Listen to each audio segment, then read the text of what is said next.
Ta-da! Ladies and gentlemen, TGIF, we have made it to the end of another work week and another episode of Pickup Lines presented by Gamez Law Firm, Integrity Roofing and Siding, and the Sabinal Group. We are inside, once again, the fabulous all-electric Lexus RZ 450E, courtesy of North Park Lexus of San Antonio and North Park Lexus at Dominion.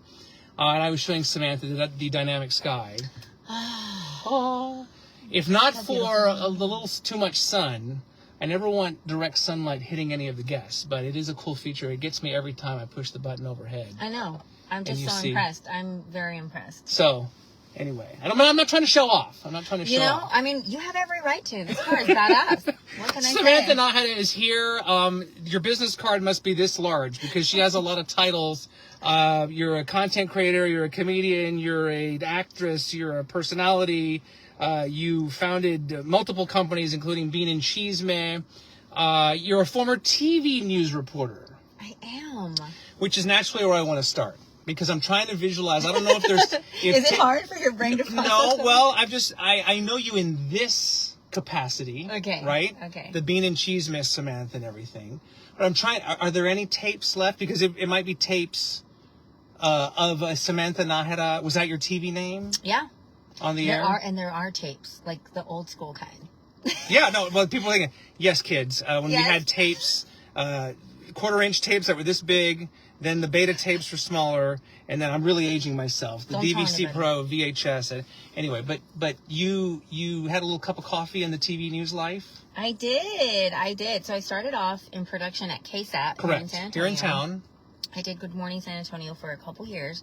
And then I made my tape, and then my news reporter gig that I got was ABC 40 in College Station, Texas. Yes. And that's where I got a real taste of the business. So that was very different, being in front of the camera and doing news, writing stories. And that was right at the shift of digital. So I grew up in the era of news where it was like, you got a camera guy, and he would drive you, okay? He would set up the tripod. Usually it's a he, too, yeah. It was a he. And the guy in the station would edit, totally different person. Yeah, correct. Yes. In these little booths.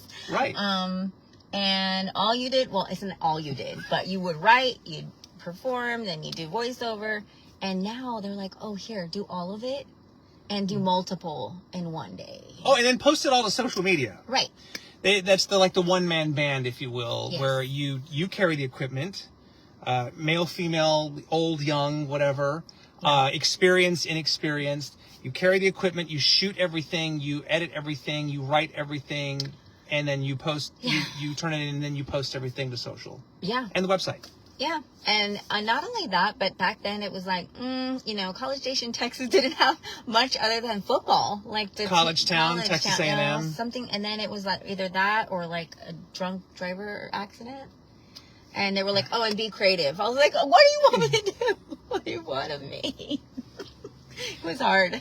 But it was an experience. I'm so lucky that I got that experience. Very blessed. And I learned how to write for news, which is very different. Yes. Do you even remember? I had a stint here at KBB, News 4. I feel like, well, were you at 4 or Fox? Because it used to be in 2 separate buildings, right? News 4 used to be downtown. Okay, it was when y'all had just moved everybody over here. We were consolidated, not far from where we are here on the 410 Babcock exit. Yes. I had a little stint.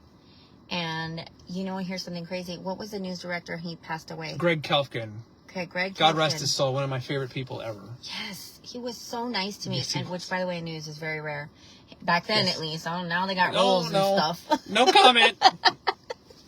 But, yes. He was one of the few who were very nice to me.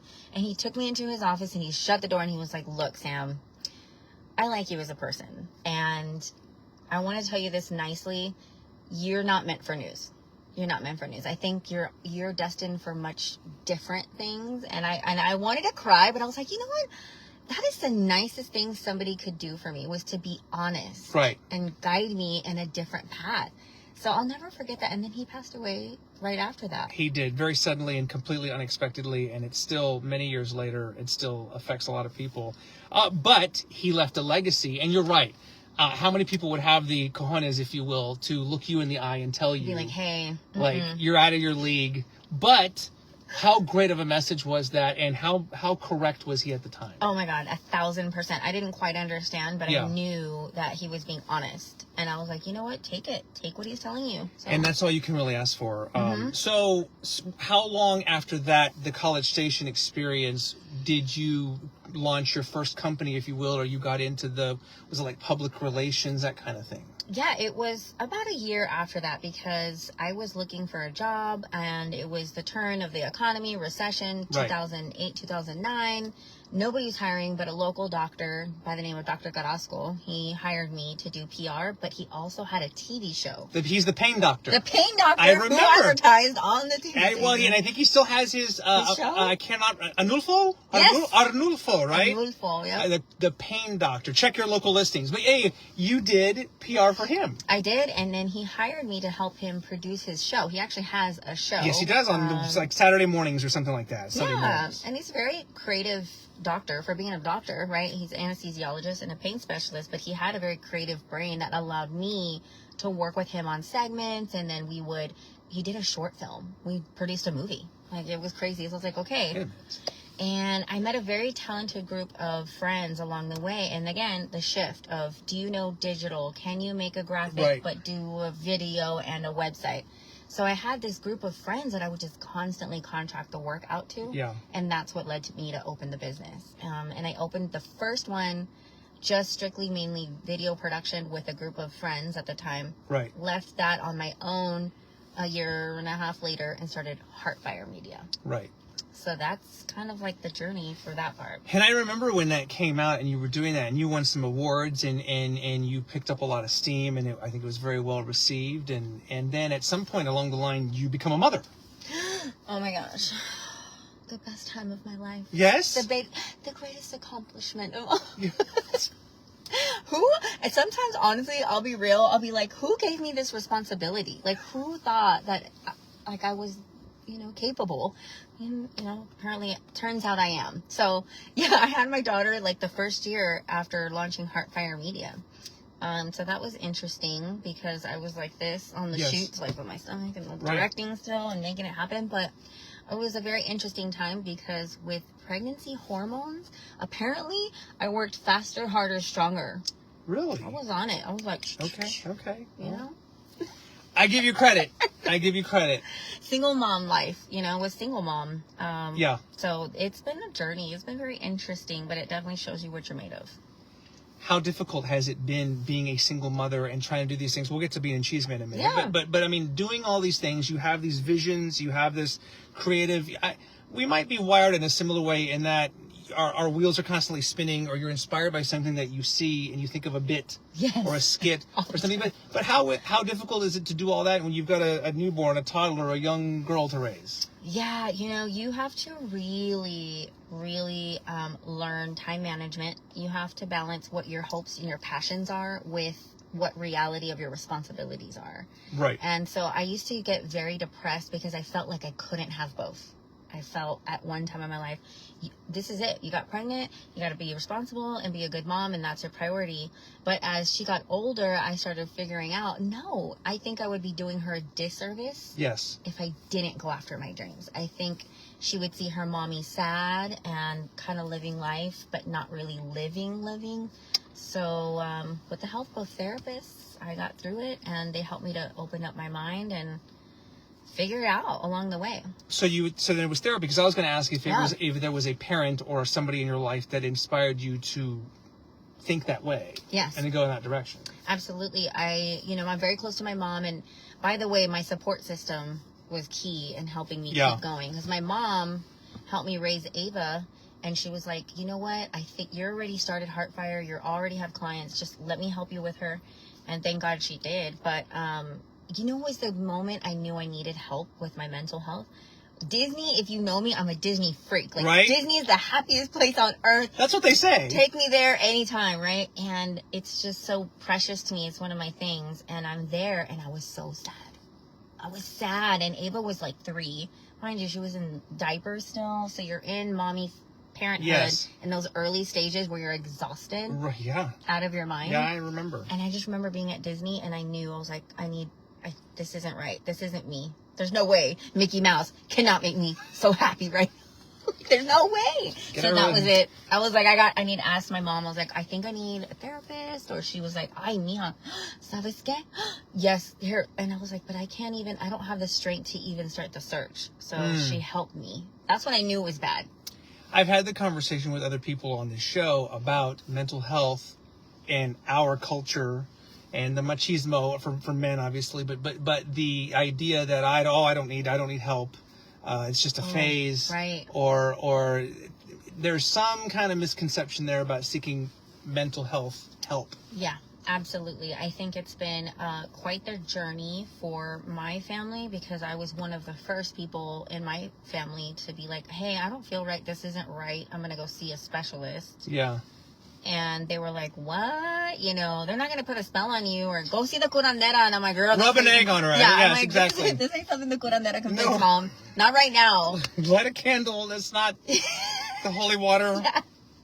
She was like, let me, you know, the sage and the huevo and the they tried everything. And of course, your faith is everything. That has a lot to do with it. That's true. But there is something to be said on the medical side of things as well. You know? So you consider yourself like a spiritual person, religious? I am. You know, I used to, I grew up Catholic, then I went to Christian church, and now I'm just more of a spiritual, but if I had to pick a religion, I follow more of the Christian values. Yes. I don't act like it. I'm a sinner, but you know, Jesus who among loves us me. Cast stones. We can start reciting parables here in just a little bit. This just in. Nobody's perfect.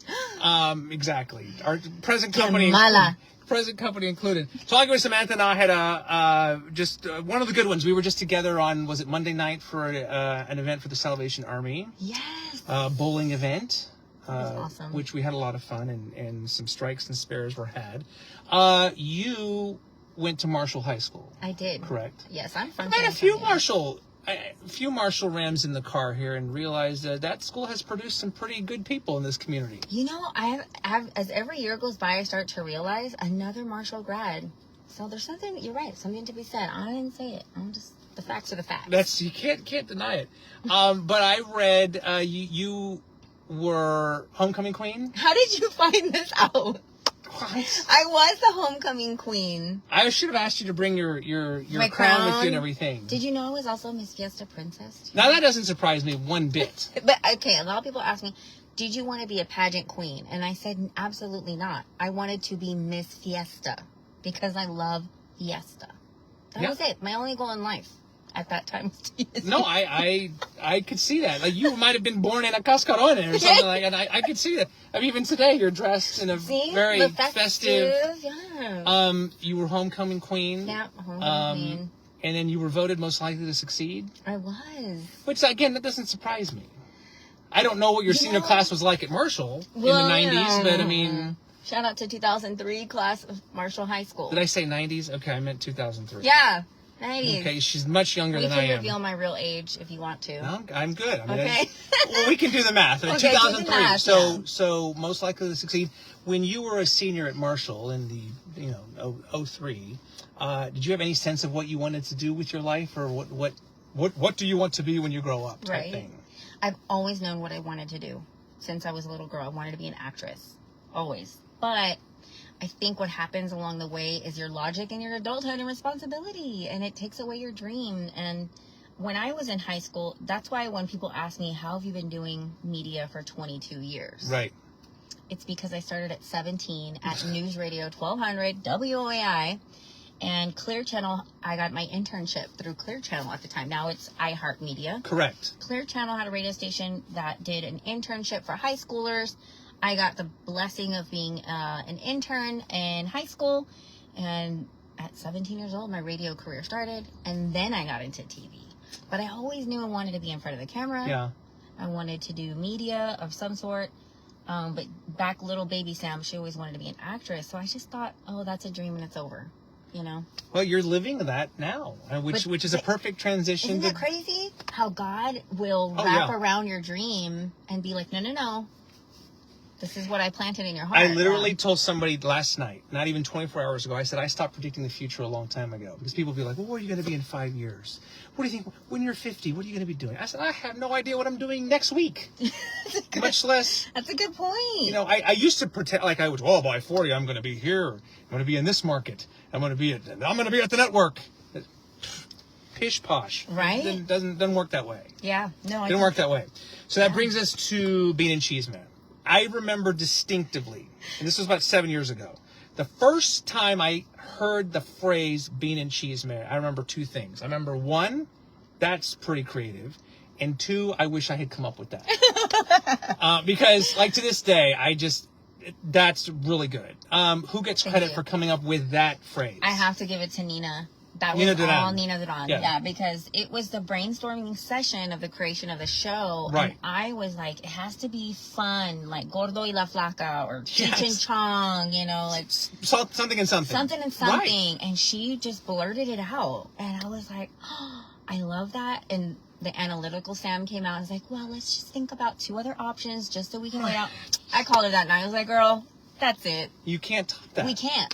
No, and I can't got top very that. lucky that she was such a huge part of the start of Bean Chisme to get us that start, you know, that Right. name and everything. Yeah, and the rest is history. So you've been Yeah. going strong. I know you're in a kind of a different iteration of Bean Chisme right now, and I think, was it as recently as the first of this year, you and Nina tried to, she took some time off and you guys tried to kind of restart it, and it ultimately didn't work out with the both of you. No, I think, when you're in this game, as you learned, Yes. it is a passion project at first. It's like having a startup company. There's no guarantee of pay. There's no guarantee of viewership. There's still a lot of learning and growing. And so she was in a place where she wanted to see what it was like to come back. Yeah. And, she just unfortunately was in a place where it was like, no, this is a lot. Like I told you, it's a lot. You got to really want it and throw logic out the window. Right. Throw logic out the window, because if you're looking at the financial sense of the entertainment industry in general, like it doesn't ever weigh out. And so she made a personal decision to, she had a career move. Yeah. And that was really what led her to just say, you know what, I'm good tapping out right here and we can just part ways. And I was okay with that. So. But you guys are good. Yeah, we're good. You guys I've always loved Nina. She's so, she's such a fun, she's funny. And I think with Bean Chisme hosting it alone, it is a totally different dynamic. Right. When it's not with that banter of the yin and the yang. Right. So I've had to learn how to host by myself and like really pull out my comedic chops and just discover who I am as a on-camera talent. Right. So it has been very difficult, but I'm grateful. Because I will tell you why. Sometimes God tells you, you do it. Mm-hmm. Stop using anybody as a crutch. Yeah. You don't need a co-host. You don't need somebody to help along the way. You do it. And he spoke to me so loud and clear that I was like, okay. But what was I afraid of? Girl, Am I preaching to you? Sounds like a very similar conversation I heard a little more than a year ago. Okay. So yeah, sometimes you feel like, oh, this person's great. They're talented, and you're rooting for them too. It's like, root for yourself. Bet on yourself. I said bet on yourself. Like I went all in on myself when I left the station, and some people thought I was nuts, and some people said I had, that it was a ballsy thing to do, and I agree. But it ultimately turned out, for quality of life and for other reasons I won't get into right now, but it was the right time, and this is what I love to do, and what you do is what you love to do. The Samantha Najera at home with your daughter and just whatever, how different is she than the Samantha Najera we see on Bean Chisme? Oh my gosh, that's a great question. I am so chill. I think people perceive me as like, because when they see you in a social setting or somewhere, they want you to be the Bean Chisme. Yeah, to turn on. And I'm Say not something funny. And I'm like, I'm not her all the time. I'm much more chill, and I don't get easily rattled, and I'm not loud, I'm just kind of here. My daughter thinks I'm the most boring person in the world. She thinks I'm a loser.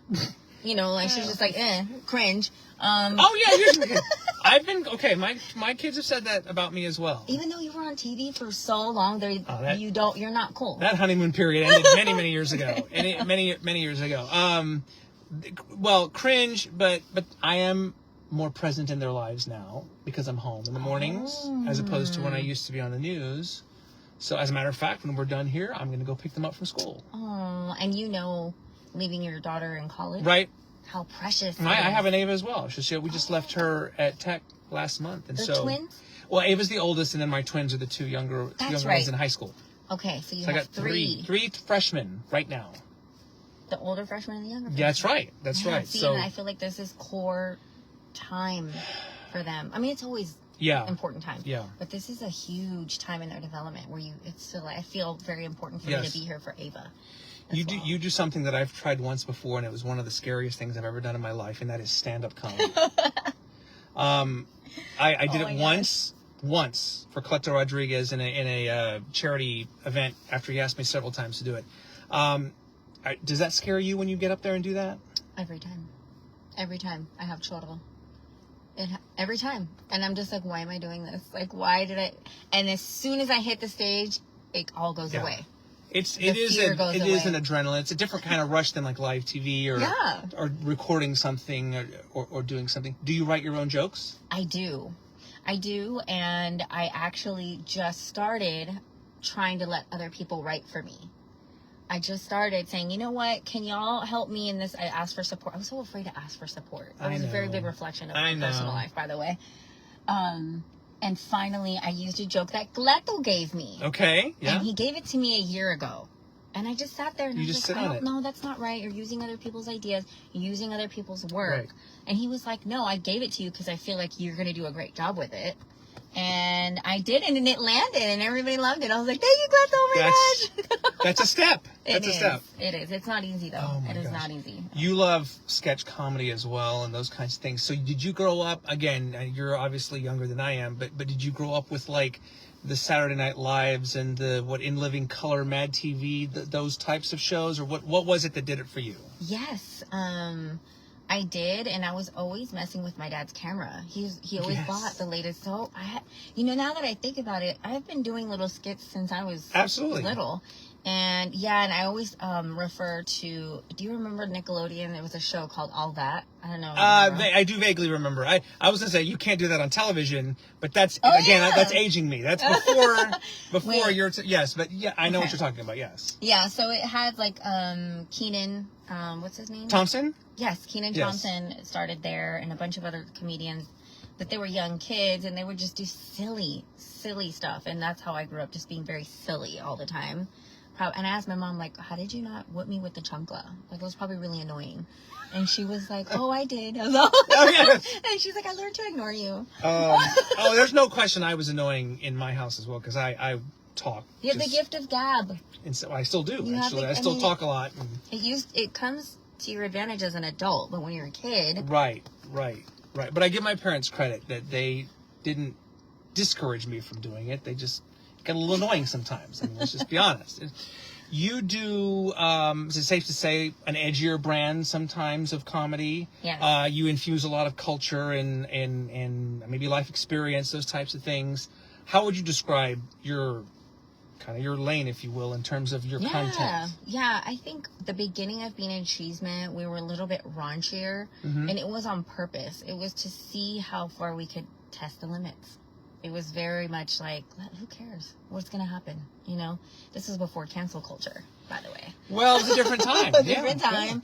Yeah. And I've been very adamant about making sure that we have women's equality in the media and in general, really. Right. Equal women's pay, equal women's right. And I was like, you know what? If a man in sports radio can drop F-bombs and talk about women and be very vulgar, then why can't we just say chingona? Like, we got almost canceled for saying that word. But again, it's a Hispanic culture. Right. That's also a huge, it was a mindset that we were able to break through. And I knew it. I was like, you know what? The way the world's going right now, if you're not authentic and speak real, then the younger generation thinks that we talk like robots. I'm like, that's not how we really talk. Right. So we are edgy, but now the brand is meant to be feel good comedy that brings joy, but also has some sort of meaning behind it. Right. So we're not and we'll still drop F-bombs, and I still, use foul language every now and then. But there's no real like, what is that word? It's not Like provocative.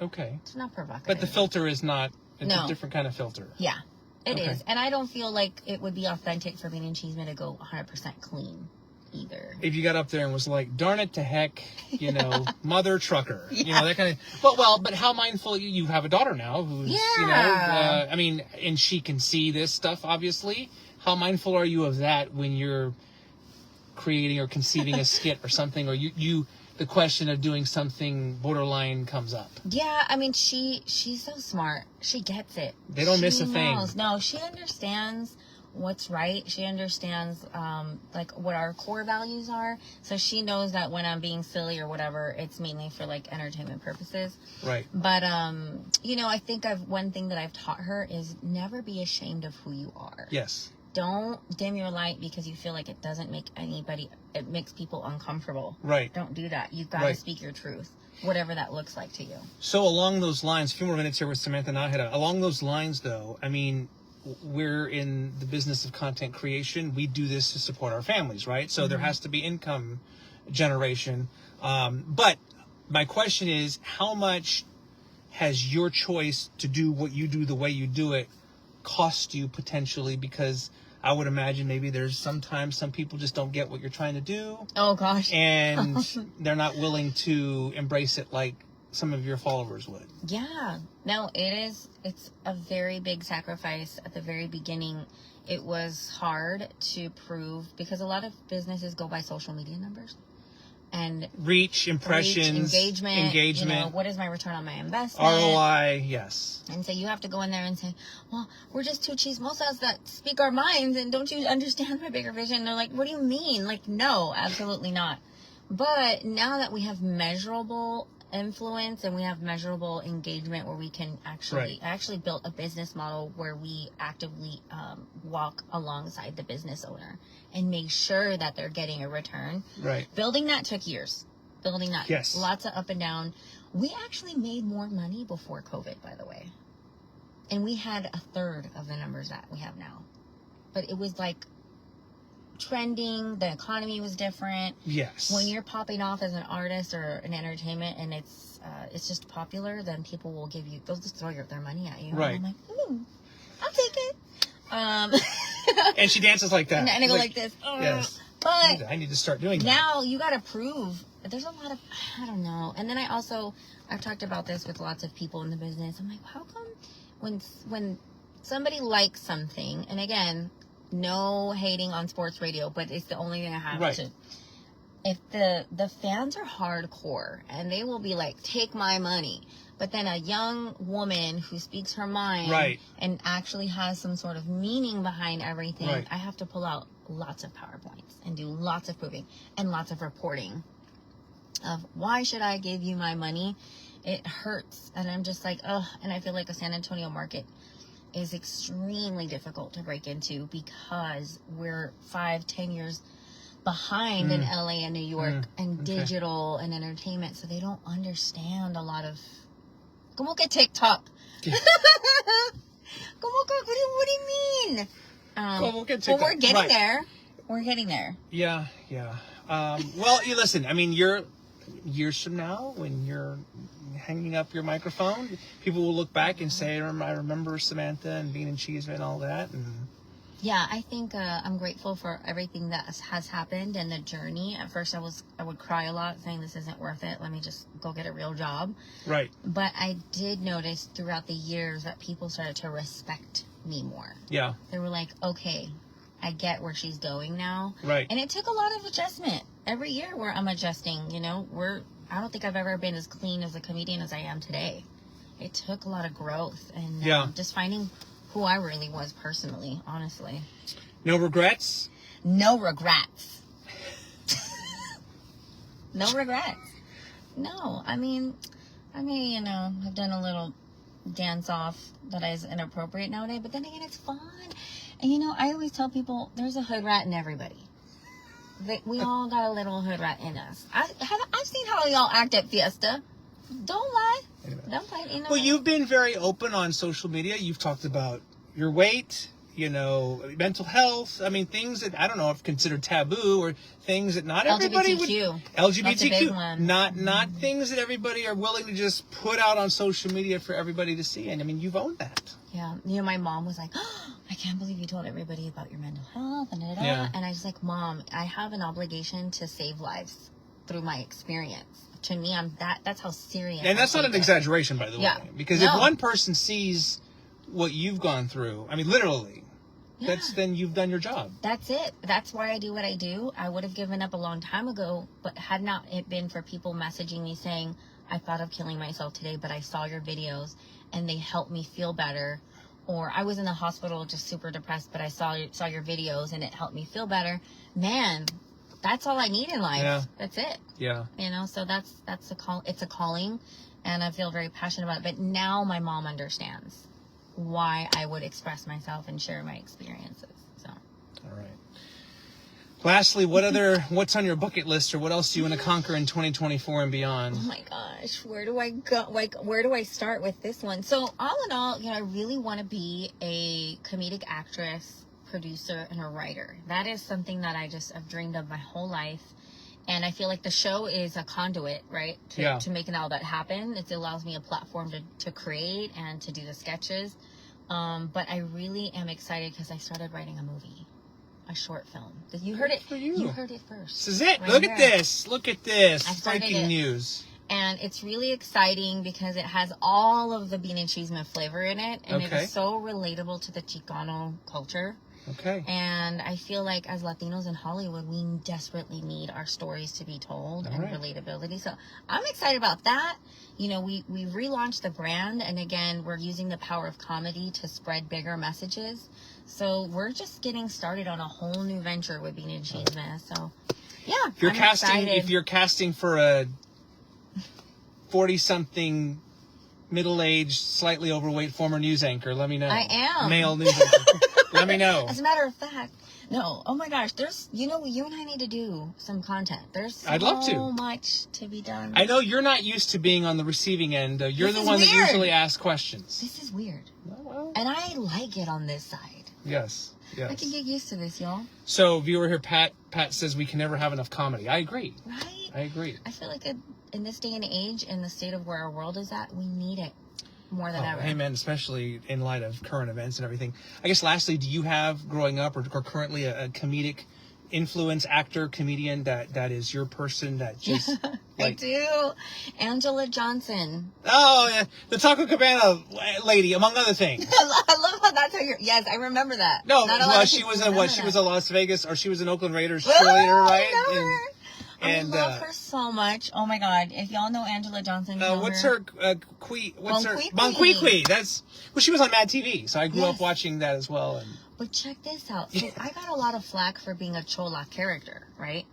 Well, Angela Johnson was a hood, almost like black and Mexican character on Mad TV. Yes, she was. And so, there's lots of other comedians who play the characters of the culture. Look at Joe Dirt, is considered white trash character of his own culture. David Spade, right? David Spade, right. And so, again, it's interesting the feedback that I get, but yet outside, it happens all the time. Yeah. It's a polarizing thing, and I get it, but comedy is comedy, y'all. Comedy is funny. I agree. It's meant to be funny. I agree. Angela Johnson, one of my idols. One day, I have met her before, but she didn't care who I was, and that's okay. One day, we'll have tacos together. Comedy goals. Mark my words. There it is. You heard it here first. I'm so happy for you. I'm so glad we were able to have this conversation. I've watched you, like I said, from afar, do your thing for a number of years, and again, from the inception of Bean Chisme, thinking that is good. That is really good. And now I guess the Bean Chisme 2.0 is off and running, and yes, let's call it that. Bean Chisme 2.0. I like it. So coming on 7 years, October. Good for you. We're going to be in 7 years. It's an LLC, so it's a business. It's official. Now. It's done. It's official, yes. And thank you for thinking of me to be on your show. We've talked about this for a while, but you were, again, one of the only nice people in the news industry. It was only a handful who were genuinely nice, So I tell people it's easier to be nice than it is to be crappy and mean to people. So choose kindness, as I tell my kids. Choose kindness. And they say, Dad, you're cringy. But that's a whole other topic. Say no cap. No cap. You're sus. That's the other one. But anyway, all right. The website, beanandchisme.net. It's all spelled out. beanandchisme.net. Yes. She's got a store on it. You can buy swag. You can see Samantha in various poses in your professional photo shoots and look at comedy bits and stuff that you've done. So thank you. Good for you. And October 12th, I have a comedy show coming up at the Empire Theater. There you have it. It's going to be my biggest gig as a host, and I'm so excited. It's going to have all local comedians. The headliner is Chona E. So yeah, October 12th, I'll see you guys at the Empire Theater. Okay, beanandchisme.net. The great Samantha Najera joining us here on the program. All right, keep doing your thing. There she goes. I really hope you're going to end this with some cool music in the background. Oh, I got nothing. I don't have a house band yet or anything. I'm still working on it. Yes! But, oh my God, I could see you. Is that what you want to do? Late night? I've talked about that. I see it now. Oh my We'll gosh. talk after this. Okay. Pickup lines. For now, another episode. We'll see you again next week. Have a great weekend. Bye for now.